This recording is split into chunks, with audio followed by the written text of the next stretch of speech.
Assalamualaikum warahmatullahi wabarakatuh.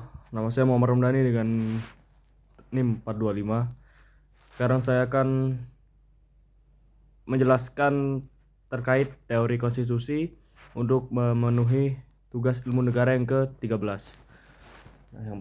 Nah, teori konstitusi atau yang lebih sering disebut dengan konstitusionalisme adalah paham yang menekankan bahwa kekuasaan pemerintah harus dijalankan berdasarkan konstitusi atau hukum dasar negara, bukan berdasarkan kekuasaan absolut.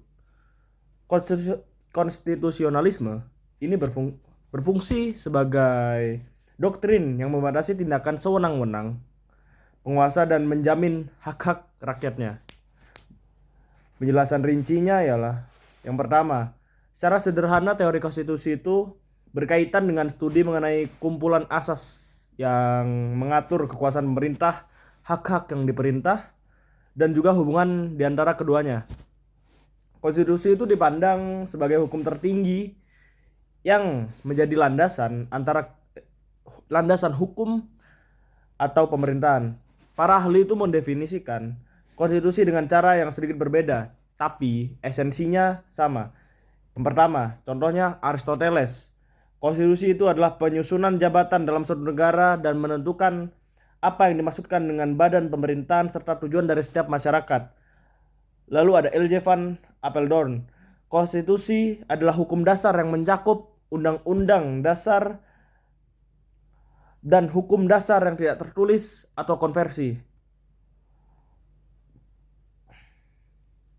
Nah, lalu selanjutnya itu ada fungsi dari teori konstitusi tersebut.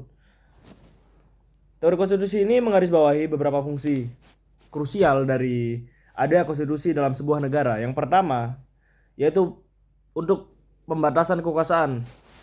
Fungsi paling utamanya yaitu membatasi kekuasaan lembaga negara, mau itu legislatif, eksekutif, yudikatif, agar tidak bertentangan dalam hukum dasar dan juga mencegah tirani atau tindakan sewenang-wenang. Lalu ada sebagai pengatur hubungan antar lembaga. Konstitusi ini menerapkan susunan, wewenang dan juga fungsi berbagai lembaga pemerintahan serta mengatur hubungan di antara mereka. Lalu ada sebagai penjamin hak asasi manusia. Lalu selanjutnya yaitu sebagai simbol persatuan dan juga identitas. Konstitusi ini berfungsi sebagai simbol persatuan,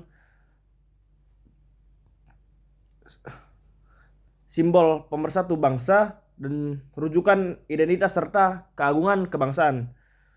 Lalu sebagai landasan hukum tertinggi, konstitusi ini ialah hukum tertinggi yang menjadi acuan bagi semua peraturan perundang-undangan yang ada di bawahnya. Lalu ada sebagai klasifikasi dan juga lalu selanjutnya ada klasifikasi dan juga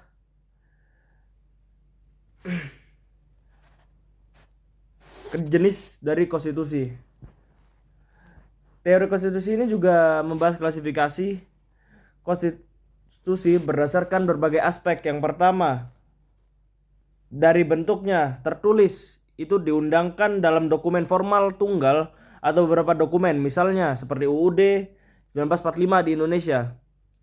Lalu yang tidak tertulis, konvensi, yaitu seperti kebiasaan ketatanegaraan yang tidak tertulis tetapi ditaati, misalnya beberapa aspek di sistem pemerintahan Inggris. Lalu ada berdasarkan cara mengubahnya, fleksibel atau luas lah, dapat diubah melalui proses yang sama dengan pembuatan undang-undang biasa, yaitu mudah diadaptasi. Lalu ada rigid alias kaku, memerlukan prosedur khusus atau istimewa yang lebih sulit untuk diubah. Secara ringkasnya, teori konstitusi itu memberi kerangka berpikir fundamental mengenai bagaimana sebuah negara itu diorganisir, bagaimana juga kekuasaan itu didistribusikan dan dibatasi, serta bagaimana hak-hak dasar warga negara itu dilindungi untuk mencapai tujuan masyarakat yang adil dan tertib. Cukup segitu penjelasan terkait teori konstitusi. Assalamualaikum warahmatullahi wabarakatuh.